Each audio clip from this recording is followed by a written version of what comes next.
तो सुशांत के जाने के बाद क्यों वहां पर आज तक नहीं टिक पाया कोई भी किराएदार?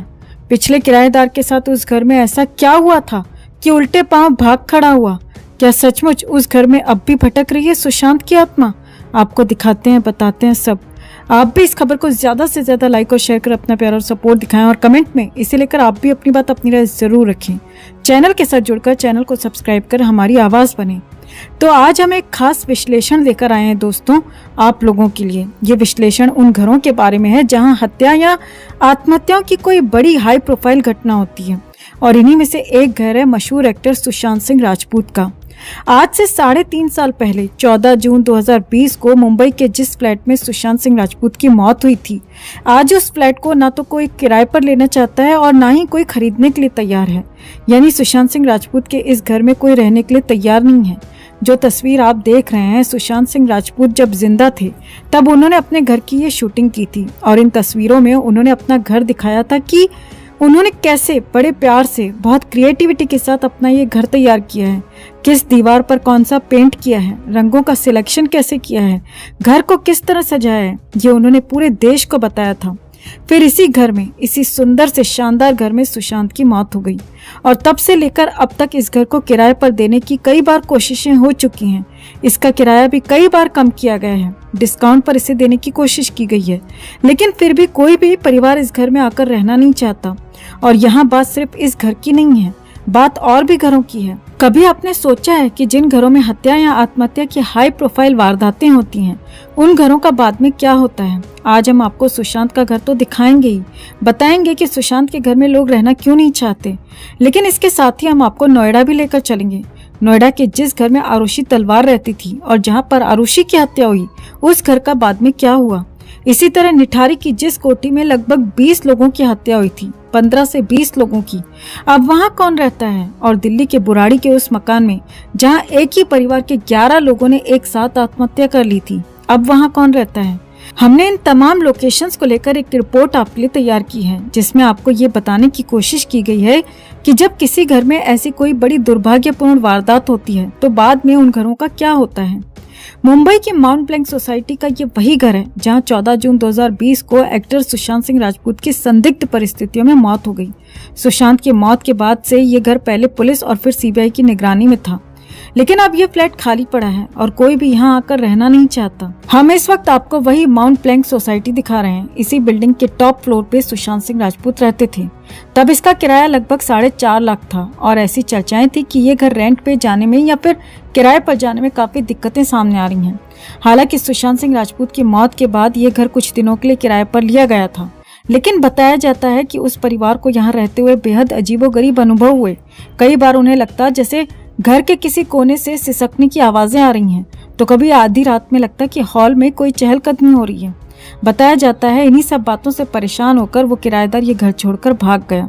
जब वो किराएदार भी चला गया तो उसके बाद से नए किराएदार मिलने में काफी दिक्कतें आ रही हैं। ये फ्लैट मुंबई के एक ऐसे इलाके में है जहाँ कई बड़े फिल्मी स्टार्स रहते हैं, लेकिन इसके बावजूद आज भी कोई व्यक्ति या परिवार इस घर में किराए पर रहने के लिए तैयार ही नहीं, जहाँ सुशांत सिंह राजपूत की मौत हुई थी। किसी भी घर में एक वास्तु की बहुत अहमियत होती है, और यदि उसमें कोई भी ऐसी दुर्घटना हो जाए या कोई आत्मघात हो जाए या कोई मर्डर हो जाए या समथिंग लाइक दैट, ऐसा कुछ भी होता है, तो उसके जो वाइब्रेशंस, नेगेटिविटी लोगों को एक फील होती है, और कोई भी समुदाय का इंसान जो वो उस घर को लेना चाहे या खरीदना चाहे या भाड़े पे जाना चाहे, तो वो एक बार उसको कतराएगा जरूर, क्योंकि उसको एक वास्तु की जो वाइब्रेशंस है उसको एक पीछे की ओर खींचेगी। इसका कोई हल मुझे तो जल्दी समझ में नहीं आता, और इसमें एक बहुत कठिनाई वाली बात होती है।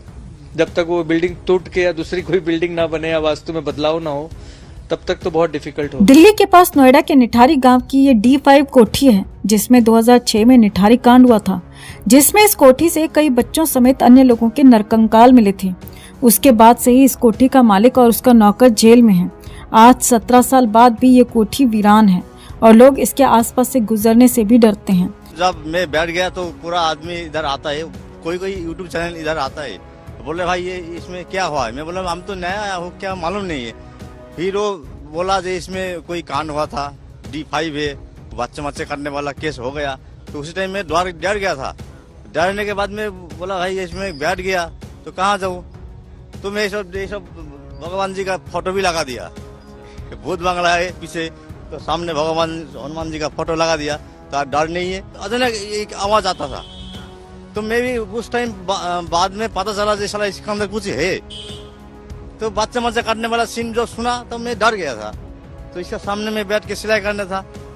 तो अभी तो इसे भगवान जी को मैं हनुमान जी को मानता हूँ, तो उसको लगा दिया, तो अब डर नहीं है। तो ये सब सुनकर आपको क्या लगता है दोस्तों, क्या वाकई में इन जगहों पर आत्माएं भटकती रह जाती हैं? क्या आपके साथ भी कभी कोई ऐसा अजीब अनुभव हुआ है? यदि हाँ, तो कमेंट में इसे लेकर आप भी अपना वो अनुभव जरूर शेयर करें और वीडियो को ज्यादा से ज्यादा लाइक और शेयर कर अपना प्यार और सपोर्ट जरूर दिखाएं। चैनल के साथ जरूर जुड़ें। तो एक बार फिर सुशांत दिशा केस चर्चा में आ गए हैं। एक बार फिर दिशा केस की फाइल खुल चुकी है और एक बार फिर दिशा सुशांत के गुनहगार कांपने लग गए हैं, फड़फड़ाने लग गए हैं। जी हाँ, ये हम सब जानते हैं कि सुशांत दिशा केस में एक बहुत बड़े मंत्री का बेटा शामिल था, लेकिन तब महाराष्ट्र में जिस सरकार का राज था उसने किस तरह से इन दोनों ही केसेस को दबा दिया, ये भी हम सब अच्छे से जानते हैं। लेकिन अब जब दिशा केस में नई एसआईटी आ गई है, तो ऐसे में सबसे ज्यादा खतरे की तलवार जिस पर लटक रही है वो वही बड़े मंत्री का बेटा ही है। जी हाँ, लेकिन इस बार इस मंत्री के बेटे के बचाव में एक औरत मैदान में कूद पड़ी है,